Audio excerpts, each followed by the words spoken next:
Well, I didn't exactly take a picture, but I did get an eyeball full, I suppose. I'd say he was about my height, wiry build, Caucasian, brown hair, and that kinda I look like I just got out of bed, but I really spent an hour on this mop that all the kids are wearing these days. And one more thing comes to mind, not exactly the sort of physical attribute you'd write in somebody's permanent record, but he had a cold. That ignoramus didn't even have the decency to cover his nose when he sneezed. Blew snot all over my lucky sweater without even an excuse me. It's in my dressing room. It would be my pleasure to go get it for you. I'm afraid that won't be possible. I didn't figure it would, but you never know unless you ask. Tell you what, it's hanging on the far left side of the rack if you'd prefer to retrieve it yourself. Heavens, no. Would you mind trying it on? I don't care much about jewelry, but if it will aid in your investigation, I will acquiesce. I can't speak to its craftsmanship or tastefulness, but the ring fits, I assure you, coincidentally well. Nevertheless, it is most assuredly not my ring.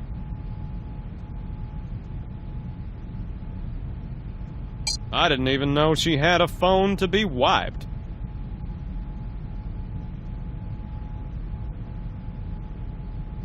Broken character? I'm at a loss to explain what you might mean by that. I'm impressed as well. You really are a better actor than I was led to believe. Sir, I'll have you know that I have been nothing but genuine during this entire process. There were moments, I'm sad to admit, wherein I was less than truthful, but my manner of presenting myself is anything but affectation. You, sir, are in the presence of a true Southern gentleman of the finest tradition. Do not speak to me of character, either of you, for I'll not have you impinge upon the historical and cultural sanctity of my upbringing. Jack, we know you were born and raised in the Bronx.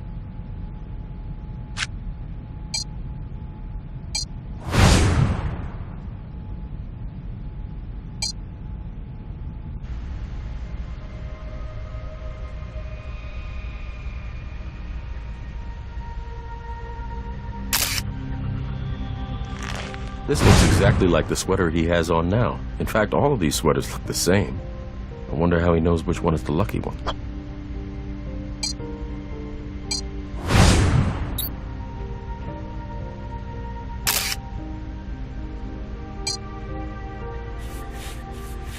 Don't worry. A cold virus generally only lives for 5 or 6 hours on a contaminated surface.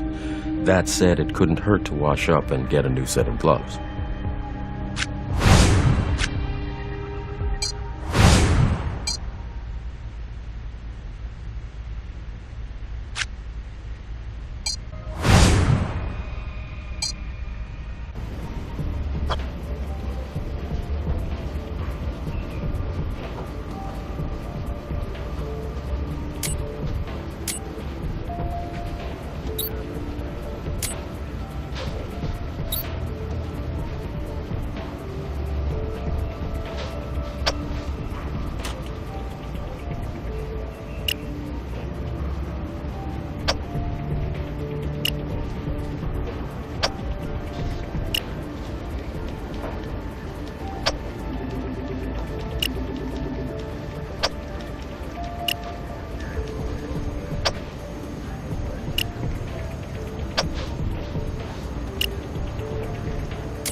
I think we have a few more questions for Bachelor number 1.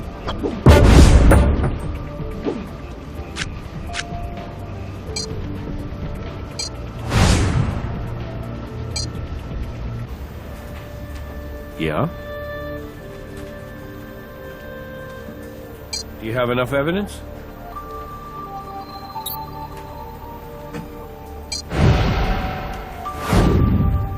Since the DNA from Jack Shell's sweater corroborates his testimony, there shouldn't be any problem getting a warrant to search Tamson's room for evidence linking him to the murder of Clorinda Jackson.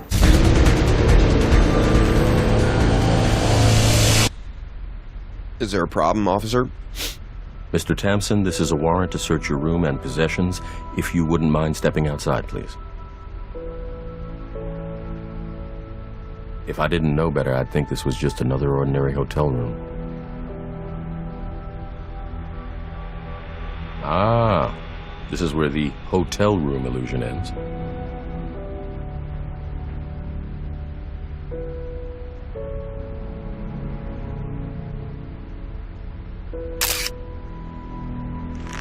Same color as the thread we found on the victim's phone. I agree. We'll want to take a closer look at that.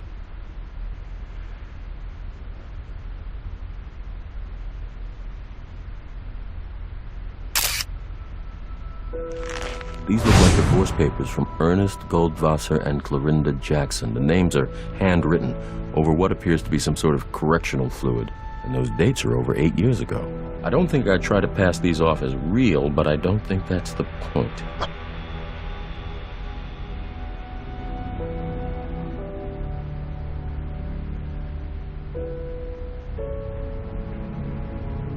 How is that possible?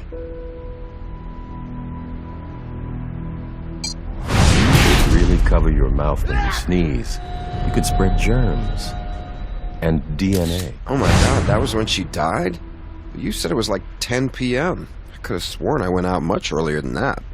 But, you know, I didn't look at the clock, so I guess it could have been that late. I'm really sorry. That guy was Jack Shell?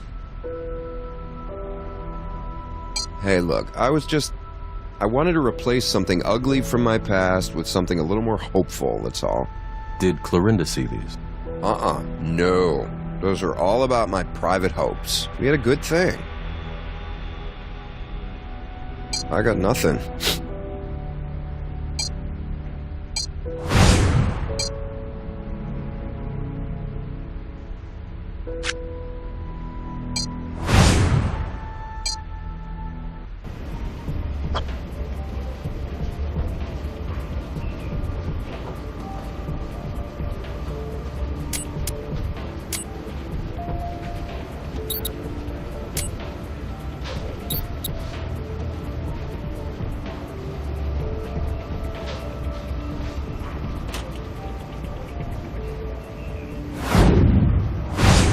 Thread on the phone came from that tower.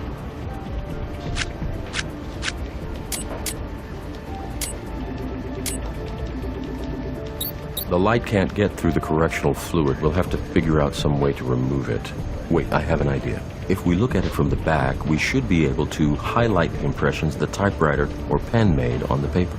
I hope you can read backwards.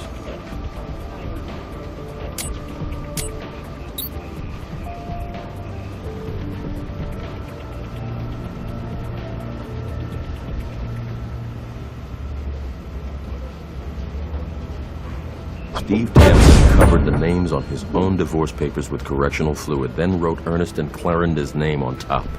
Maybe we have a revenge motive.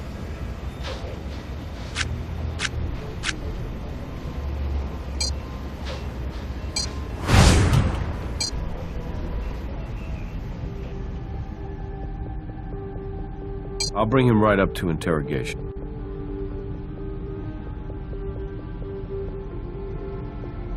Divorce papers? What are you talking about? And you keep bringing up Steve Tamsin. Who the hell is this guy? Son of a bitch! Damn it! Can you think of any reason why this person might want revenge on you or Clorinda? The show. You said divorce papers, and I mean, we catch spouses in their lies on national television. It has to be the damn show. You know, there was a guy. I think his name might just have been Steve. Right at the beginning. That guy was off his nut. He told us in an interview that he had been with somebody other than his wife. Then he freaked out when we used it in the show. I mean, it was right there in the contract. All interviews are taped, and we have the right to show any of it on the air. He acted like we'd broken confessional or something, but it's not like we ever heard from him again. Yeah, I have a picture from that episode somewhere on our network. I'll send it from my phone. Okay, you should have it now.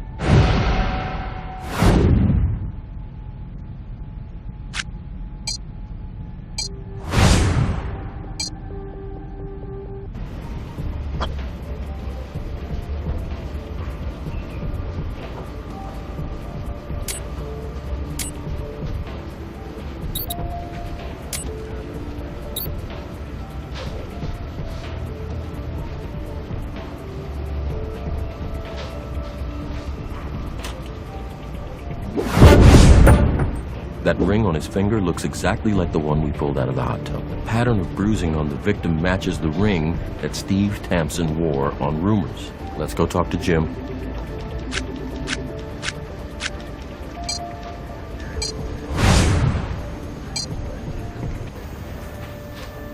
What do you need?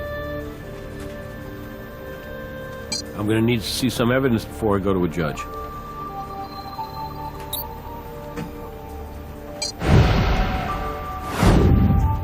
I think linking him to bruises on the victim's body should be enough to get him in here, yeah. We saw a picture of you wearing that ring on Rumors, and we know the same ring was worn by Clorinda's killer. Look, I don't know what's up with that picture, but that's not my ring. We looked at that picture up close. It appears to be an authentic screen capture from the first episode of Rumors. You must have brought me in for a better reason than that, right? Probably just got wet or something, I don't know. I didn't do it, though. I've never touched her phone.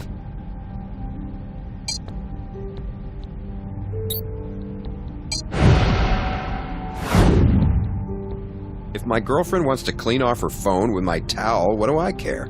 You can't explain away your motive. Your divorce papers are dated right after your appearance on the show. And the way that you defaced the names indicates quite a bit of rage. Did you hold Clorinda and Ernie responsible when your wife left you? It sounded like your affair was the real reason for that. Did Ernie actually remember me? I'm shocked. Yeah, I was on that show. I was kind of an idiot to talk about cheating on my wife in an interview for a TV show, but they didn't have to put it on the air. It's not like we went all the way. We just made out. I would have told her. They didn't have to ruin my life. Then Clorinda checked into the same rehab clinic as me. What are the odds, right? Did she recognize you? She did, totally. Had the nerve to act like it was no big deal, like we were old friends or something. She had no idea. So I gotta say, I really did get a kick out of wrecking their marriage, and getting laid for the trouble. How you like your little coward now, Ernie? So you got your revenge, but it wasn't enough. You needed her dead just to get right with the world. Some roofies into her drink, maybe gave her a little back rub. When she started to go under, you made sure that she didn't come back up. Hey, whoa, I didn't kill her. I got what I wanted. Why would I risk it? You said, "How you like your little coward now?" That's an odd turn of phrase. He called me that on the show.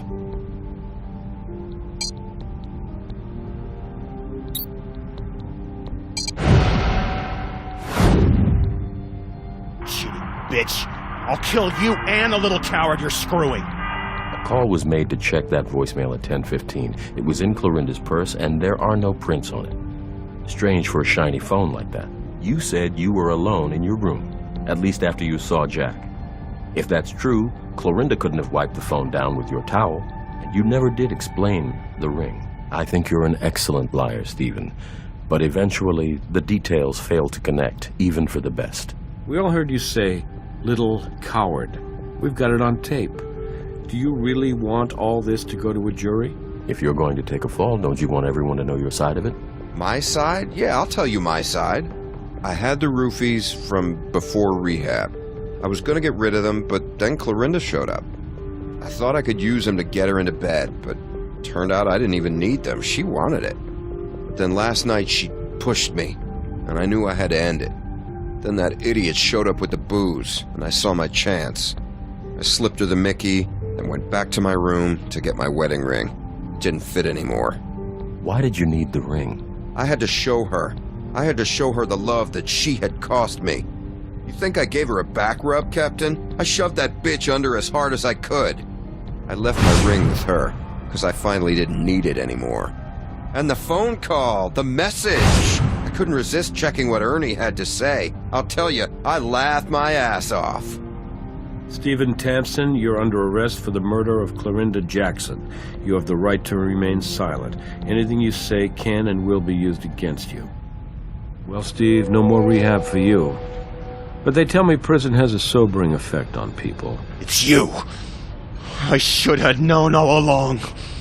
Ernie, calm down. I'll be with you in a second. You're that total nut job from the pilot of Rumors! Do you know what your wife said that made me drown her? She told me she loved me. I'll kill you, you son of a bitch! Whoa! Little help here. I'll kill you! I see they got the bloodstains cleaned up. Nothing like showing up to your murder trial with a broken nose. Anyway, good job on this case. It was tricky. Steve Tamsen had an answer for everything. Except the evidence.